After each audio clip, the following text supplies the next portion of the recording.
ಸ್ನೇಹಿತರೆ ನಮಸ್ಕಾರ, ಎಲ್ಲ ಹೇಗಿದ್ದೀರಾ? ನಾನು ಈ ವಿಡಿಯೋದಲ್ಲಿ ಒಂದು ಬಹಳ ಭಯಾನಕ ಮತ್ತು ರೋಮಾಂಚನಗೊಳಿಸುವ ಪುಸ್ತಕವನ್ನು ಪರಿಚಯಿಸ್ತಾ ಇದ್ದೇನೆ. ಈ ಪುಸ್ತಕವನ್ನು ಪರಿಚಯಿಸಿ ಅಂತ ನನಗೆ ಹೇಳಿದವರು ನನ್ನ ಸ್ನೇಹಿತರಾದ ಶ್ರೀಯುತ ಎಂ.ವಿ. ಶಂಕರಾನಂದ ಅವರು, ಆನಂದ್ ಪಬ್ಲಿಕೇಶನ್ಸ್ ತುಮಕೂರು, ಸಾಹಿತಿಗಳು ಮತ್ತು ಪ್ರಕಾಶಕರು, ಬಹುಮುಖ್ಯವಾಗಿ ಪತ್ರಕರ್ತರು ಕೂಡ ಹೌದು ಅವರು.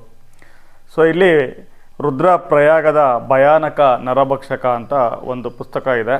ಪುಸ್ತಕ ಪ್ರಕಾಶನ ಪ್ರಕಟಿಸಿರೋದು ಜಿಮ್ ಕಾರ್ಬೆಟ್ ಕೃತಿಯ ಸಂಗ್ರಹಾನುವಾದ. ಇದನ್ನು ನಮ್ಮೆಲ್ಲರ ಹೆಮ್ಮೆಯ ಸಾಹಿತಿ KP ಪೂರ್ಣಚಂದ್ರ ತೇಜಸ್ವಿ ಅವರು ಕನ್ನಡಕ್ಕೆ ಭಾಳ ಸೊಗಸಾಗಿ ಅನ್ವಯಿಸಿದ್ದಾರೆ. ಇಲ್ಲಿ ನೋಡಿ, ಇದರಲ್ಲಿ ಒಂದು ಅಧ್ಯಾಯ ಇದೆ, ಕಾಲ ಕೆಳಗೆ ತೆವಳಿದ ನರಭಕ್ಷಕ ಅಂತ.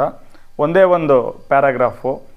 ಹಳ್ಳಿಗಳ ಮನೆ ಬಾಗಿಲುಗಳನ್ನು ಮುರಿದು ಒಳಗೆ ನುಗ್ಗುವ ಪ್ರಯತ್ನದಿಂದಲೂ, ದಾರಿಯ ಮೇಲೆಲ್ಲ ಬಿದ್ದಿರುತ್ತಿದ್ದ ಚಿರತೆಯ ಹೆಜ್ಜೆ ಗುರುತುಗಳಿಂದಲೂ ನಾನು ಆ ನರಭಕ್ಷಕ ಅಲ್ಲೇ ಆಸುಪಾಸಿನಲ್ಲಿ ತಿರುಗಾಡಿಕೊಂಡಿದೆ ಎಂಬುದನ್ನು ದೃಢಪಡಿಸಿಕೊಂಡೆ. ಇಬೋಟ್ಸನ್ ರುದ್ರಪ್ರಯಾಗಕ್ಕೆ ಬಂದ ನಂತರ ಒಂದು ಹಳ್ಳಿಯಲ್ಲಿ ಚಿರತೆ ದನ ಹಿಡಿದಿದೆ ಎಂಬ ವರ್ತಮಾನ ಬಂತು.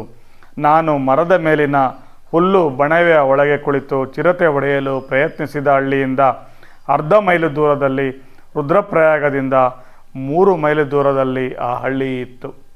ಸ್ನೇಹಿತರೆ, ಈ ಪುಸ್ತಕ ಮತ್ತು ಈ ಒಂದು ಅಧ್ಯಾಯ ಓದಬೇಕಾದ್ರೆ ನನಗೆ ಮೈ ಜುಮ್ ಅನಿಸಿದ್ದೇನೆಂದರೆ, ಇವರು ಒಂದು ಇದನ್ನ ಹಾಕ್ಕೊಂಡು ಕೂತಿರ್ತಾರೆ, ಒಂದು ಬಣವೆ ಥರ ಮಾಡಿಕೊಂಡು, ಒಂದು ಪಂಜರದ ಥರ ಇರುತ್ತೆ, ಅಲ್ಲಿ ಕೂತಿರ್ತಾರೆ.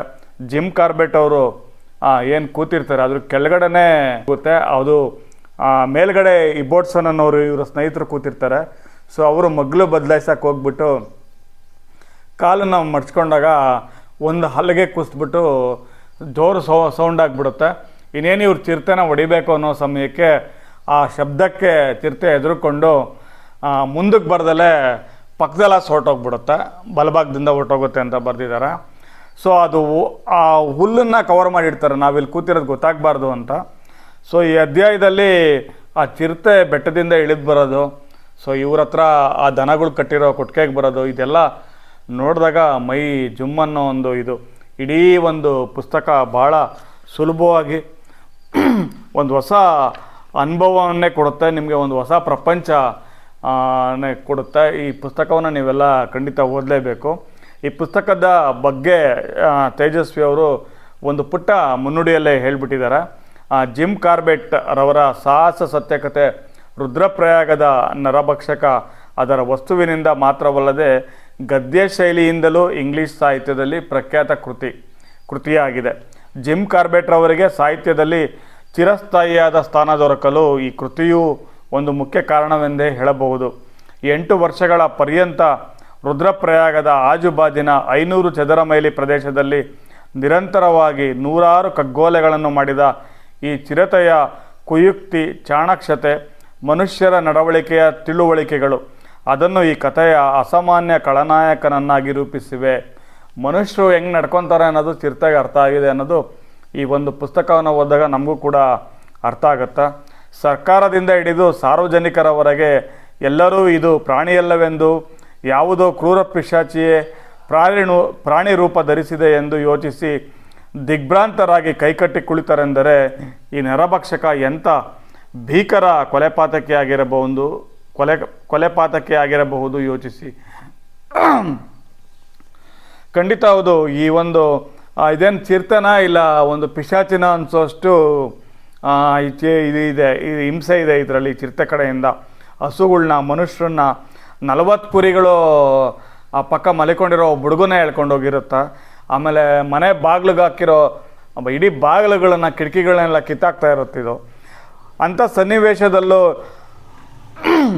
ಎದೆಗೆಡದೆ ಎಲ್ಲರಿಗೂ ಧೈರ್ಯ ಹೇಳುತ್ತಾ ಅಕ್ಷರಶಃ ಪ್ರಾಣದ ಹಂಗು ತೊರೆದು ಈ ನರಭಕ್ಷಕನ ಕೊಲೆಗಳ ಸರಣಿಯನ್ನು ತಡೆಯಲು ಹೋರಾಡಿದ ಜಿಮ್ ಕಾರ್ಬೆಟ್ ಭಾರತ ರೂಪಿಸಿದ ಸರಳ, ಧೀರ, ಅಸಾಧಾರಣ ವ್ಯಕ್ತಿ. ಈತನ ಮುಗ್ಧ ಪ್ರಾಮಾಣಿಕತೆ, ಅಲ್ಲಿನ ಜನಗಳಿಗೂ ಈತನಿಗೂ ಇದ್ದ ಪರಸ್ಪರ ಪ್ರೀತಿ ಗೌರವಗಳು ಈ ಪುಸ್ತಕದಾದ್ಯಂತ ಎಷ್ಟು ಚೆನ್ನಾಗಿ ಪ್ರತಿಬಿಂಬಿತವಾಗಿದೆ ಎಂದರೆ, ಈ ಕೃತಿ ಸಾಹಸ ಕಥೆಗಿಂತಲೂ ಮಿಗಿಲಾಗಿ ನಮಗೆ ಗರ್ವಾಲಿನ ಜನರ ಸಾಮಾಜಿಕ ಕಾದಂಬರಿ ಅಂತ ಕಾಣುತ್ತದೆ.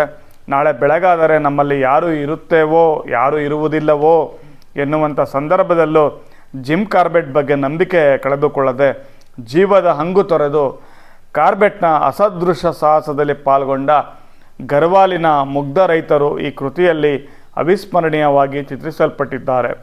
ರುದ್ರಪ್ರಯಾಗದ ನರಭಕ್ಷಕ ಮೈ ನವಿರೇಳಿಸುವಂಥ ಸತ್ಯಕಥೆಯಾಗಿರುವಂತೆಯೇ ಅದ್ಭುತ ಕಲಾಕೃತಿಯೂ ಆಗಿದೆ. ಖಂಡಿತ ಹೌದು ಸ್ನೇಹಿತರೆ.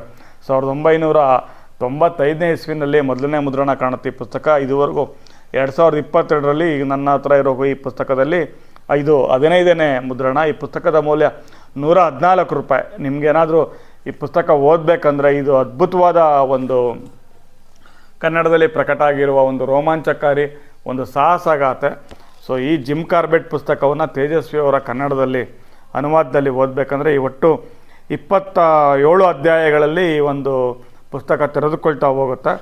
ಸೊ ₹114 ಈ ಪುಸ್ತಕವನ್ನು ಪುಸ್ತಕ ಪ್ರಕಾಶನ ಮೈಸೂರು ಪ್ರಕಟ ಮಾಡಿದ್ದಾರೆ. ನಿಮಗೆ ಈ ಪುಸ್ತಕ ಏನಾದರೂ ಬೇಕಂದರೆ ನನಗೆ ನನ್ನ ವಾಟ್ಸಪ್ ನಂಬರ್ 9986692342ಗೆ ನೀವು ವಾಟ್ಸಪ್ ಮಾಡಿ ನಿಮ್ಮ ವಿಳಾಸವನ್ನು ಕೊಟ್ಟರೆ ಈ ಒಂದು ಪುಸ್ತಕವನ್ನು ಕಳಿಸ್ತೀನಿ ನಾನು. ಇಲ್ಲಾಂದರೆ ನೀವು ಅಮೆಝಾನಲ್ಲಿ ಕೊಳ್ತೀರಾ ಅಂದರೆ ಸೊ ಕೆಳಗಡೆ ನಾನು ಅಮೆಝಾನ್ ಲಿಂಕನ್ನು ಕೂಡ ಹಾಕಿರ್ತೀನಿ. ಈ ಒಂದು ಅದ್ಭುತವಾದ ಪುಸ್ತಕವನ್ನು ನಿಮಗೆ ಪರಿಚಯಿಸಿದ್ದೀನಿ. ಸೊ ನಿಮಗೆ ವಿಡಿಯೋ ಇಷ್ಟ ಆಗಿದೆ ಅಂತ ಅಂದ್ಕೊಳ್ತೀನಿ. ಇಷ್ಟ ಆಗಿದ್ದರೆ ಈ ವಿಡಿಯೋನ ಲೈಕ್ ಮಾಡಿ. ಮತ್ತು ನಿಮ್ಗೇನು ಅನ್ನಿಸ್ತು ಇದ್ರ ಬಗ್ಗೆ? ಸ್ವಲ್ಪ ಗಂಟಲು ಸರಿಗಿರಲಿಲ್ಲ, ಅದ್ರ ಬಗ್ಗೆ ಪುಸ್ತಕದ ಅನಿಸಿಕೆಯನ್ನು ಹಂಚ್ಕೊಂಡಿದ್ದೀನಿ ನಾನು. ತಕ್ಷಣ ನಿಮ್ಮ ಜೊತೆ ಹಂಚ್ಕೋಬೇಕು ಅಂತ ಕಮೆಂಟ್ ಮಾಡಿ ಮತ್ತು ಇನ್ನು ಶೇರ್ ಮಾಡಿ. ಈ ವಿಡಿಯೋನ ನೀವು ನಾನು ಯೂಟ್ಯೂಬ್ ಚಾನಲಲ್ಲಿ ನೋಡ್ತಾ ಇದ್ದರೆ ನಾನು ಸಬ್ಸ್ಕ್ರೈಬ್ ಮಾಡಿ. ಮತ್ತು ಫೇಸ್ಬುಕ್ಕಲ್ಲಿ ನೋಡ್ತಾ ಇದ್ದರೆ ಫೇಸ್ಬುಕ್ ಪೇಜ್ ಗುಬ್ಬಚ್ಚಿ ಸತೀಶ್ನ ಫಾಲೋ ಮಾಡಿ ಅಂತ ಹೇಳ್ತಾ. ಯಾಕಂದರೆ ಇದೇ ರೀತಿ ಇನ್ನೂ ಹೆಚ್ಚಿನ ವಿಡಿಯೋಗಳನ್ನ ಮಾಡೋದಕ್ಕೆ ನನಗೊಂದು ಪ್ರೋತ್ಸಾಹ ಕೊಟ್ಟಂಗಿರುತ್ತೆ. ಎಲ್ಲರಿಗೂ ನಮಸ್ಕಾರ, ಧನ್ಯವಾದಗಳು.